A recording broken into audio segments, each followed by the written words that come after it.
Nagpakabit na nga kami ng wifi kasi sobrang hina talaga ng signal dito sa amin. Tapos yung mga tao dito sa bahay nagpipiso wifi na lang. Kapag ako galing monitor, dako man yan. Kaya umagang umaga, alauna na ng hapon. Ginising ako dito ng ate ko kasi nandito na daw yung magkakabit ng wifi namin. Habang nagmemeryenda si boss, nag-usap muna kami kung ilang Mbps ba yung isusupply niya dito sa amin. Kasi sabi niya dito, pag wala naman kaming TV, kaya naman siguro 10 Mbps lang. Kaso sabi ko sa kanya, meron kaming TV. Tapos tanong siya sa akin kung gaano ba kalaki TV. Pero kung 50 inches ang TV nyo, pataas na, kailangan mataas man ang speed.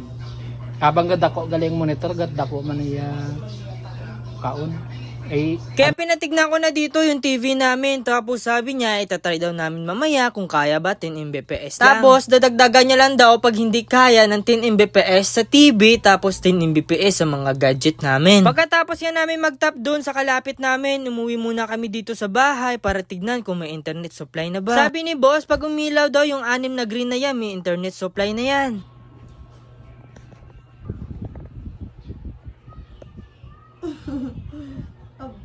Biglang nawala pala dito yung 2 green na umiilaw, tapos sabi niya nawala daw yung internet supply. Kaya tinignan niya na dito sa monitor niya kung may internet supply nga ba. Kaya biglang napakamot dito si boss kasi nawala talaga yung internet supply. Kaya sabi ni boss, itignan niya muna dun sa kabila, baka dun ang may problema kasi biglang nawala yung internet supply. Tapos sabi niya sa akin, tatawagan niya lang ako kapag umiilaw ba dito or wala. So guys, pinuntahan niya muna dun kasi biglang nawala yung internet. Dapat kasi umilaw yung 6 ito. Yan. Dapat iilaw yan lahat. So, pagsaksak niya kanina, bigla nawala yung internet. So, titignan niya doon, baka doon yung may diferensya. So guys, sumawag siya sa akin. Pinatitignan niya dito kapag umiilaw daw dito sa loob dito. So, sabi ko sa kanya, biglang nawawala. So, titignan niya doon ulit kung ano ba talaga yung problema kasi biglang nawawala dito eh. Ito na guys.